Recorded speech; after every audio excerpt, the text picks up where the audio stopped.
Sugoi takai desu ne. You know you've got a problem when you hear Japanese saying that about something involving foreigners.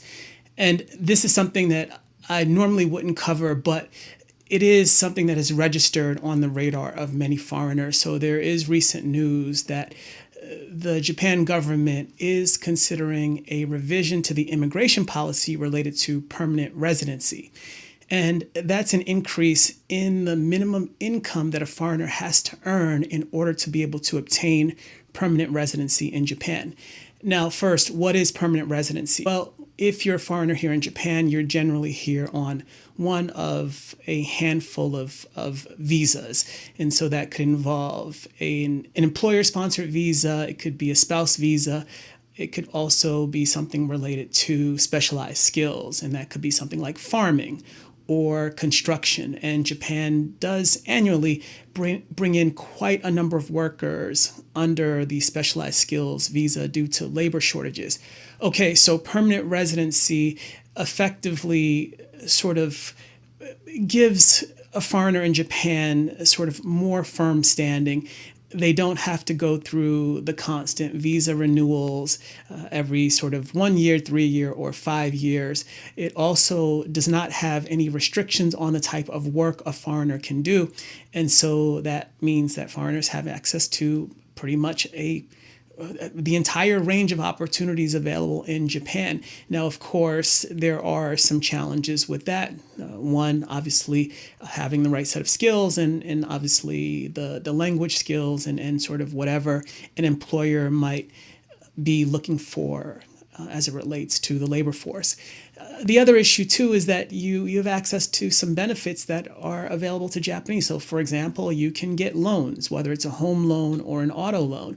So there are some attractive benefits to permanent residence. Now, the other thing too is that permanent residency is you have a much longer timeline. You don't go through this sort of renewal process.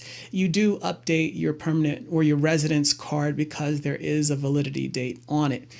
Now, that sounds great. However, there are some downsides to it, and that's where some of you are going to be a little bit angry or upset with me as it relates to my view on permanent residency. So, first and foremost, this is my pension payment, and I am required to pay this every month.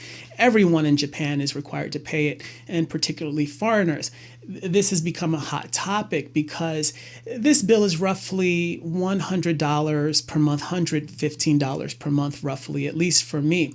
Well, if I am late on even one payment or I miss a payment, that could totally ruin my candidacy for permanent residence. Now, I am not in a position to apply for permanent residency, but if the day comes where I am eligible, the Japan government is keeping a log of these payments. And so when they review my application, if I'm even 1 day late, 1 week late, or if I miss a payment, that could be a strike against me as it relates to permanent residency. But it's not limited to that as well. It also ties to other civil obligations, your taxes, for example.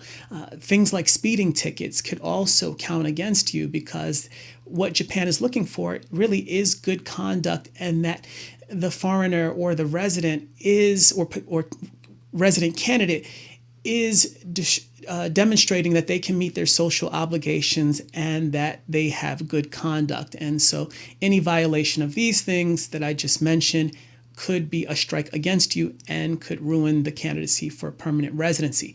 So the issue now for permanent residency are a few things. Well, first and foremost, and this is the one that probably has foreigners most worried, at least from everything that I've read.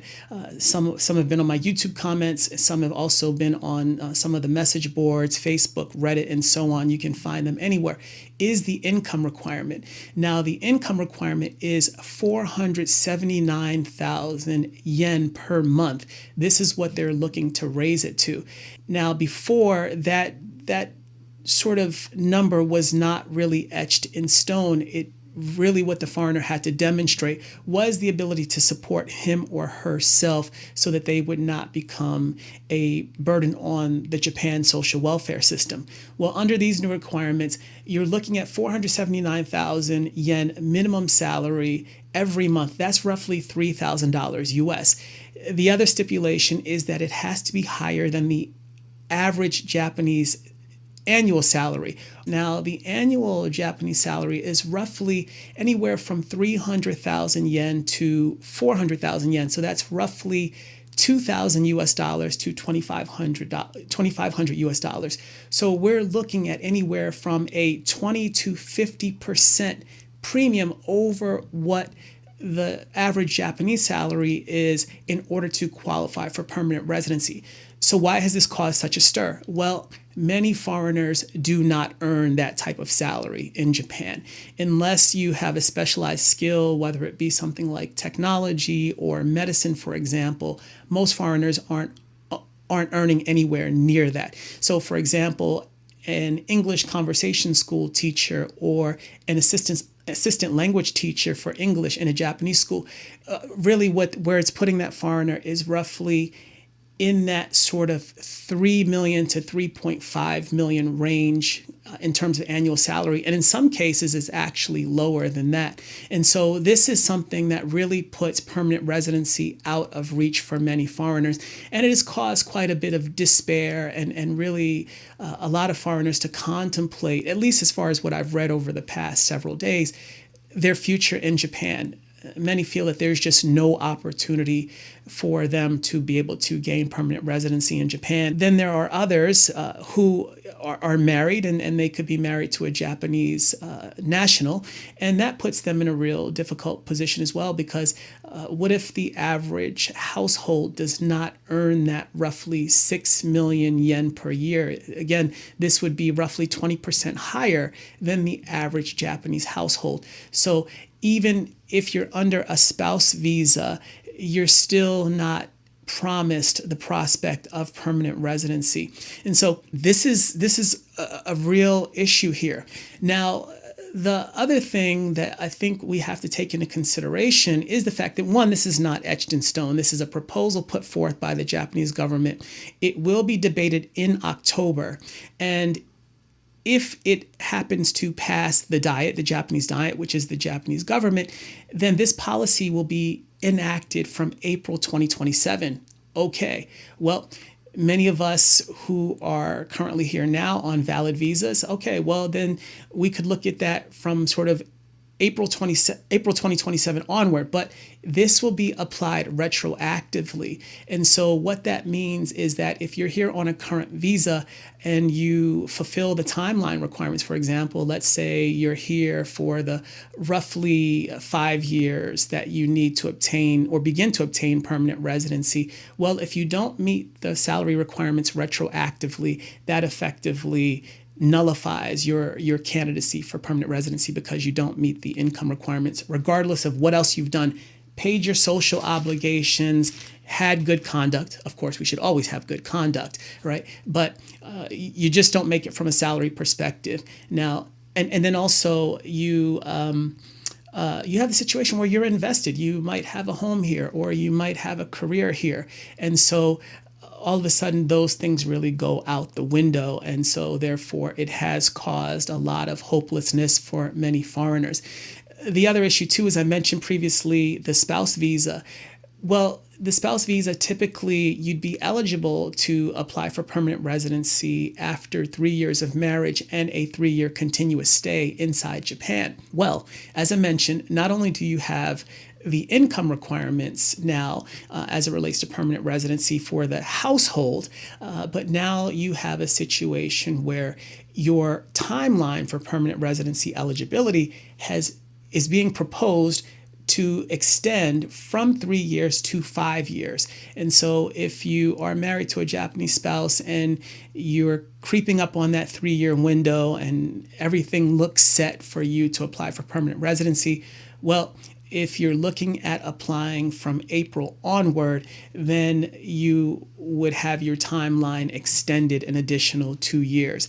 And so that obviously can create some issues, but again, because maybe that person and his spouse want to buy a home, and therefore that inability to secure permanent residency may delay those plans. The other big issue is the fact that with this sort of permanent residency, it does lock out a lot of foreigners. I mean, you could argue that it's a large majority, maybe upwards of 80%, if not more, simply because foreigners don't meet the income requirements. And even currently, Japan economic conditions are very difficult for many Japanese. And so, of course, Japanese have access to opportunities that many foreigners do not. And so foreigners really are sort of being run through an even more rigid filter in order to be able to qualify for permanent residency, again, because the access to opportunities simply aren't there. There are cultural reasons for that. There are structural reasons for that. There are limitations, legal reasons, or limitations that prevent foreigners from being able to meet those thresholds. And the reality is many of us understand that. And many of us understood that when we were granted our visas, but now the bar is been set much higher, and so therefore this puts it out of reach for many foreigners, and it has many foreigners contemplating the future, including myself.